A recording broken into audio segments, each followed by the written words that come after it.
மதுராந்தகம் புறவழி சாலையில் 2 சொகுசு பேருந்து, 1 அரசு பேருந்து மற்றும் ஒரு கார் ஒன்றன் பின் ஒன்றாக மோதல். 10ற்கும் மேற்பட்டோர் லேசான காயம். போக்குவரத்து பாதிப்பு.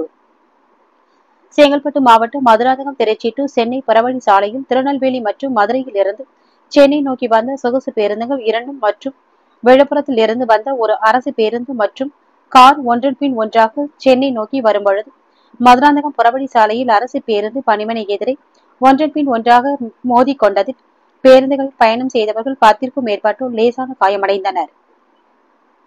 இதனால் திருச்சி டு சென்னை தேசிய நெடுஞ்சாலையில் அரை மணி நேரம் போக்குவரத்து நெரிசல் காணப்பட்டது. உடனே சம்பவ இடத்திற்கு வந்த மதுராந்தகம் போலீசார் போக்குவரத்து நெரிசலை சீர் செய்யும் பணியில் ஈடுபட்டனர்.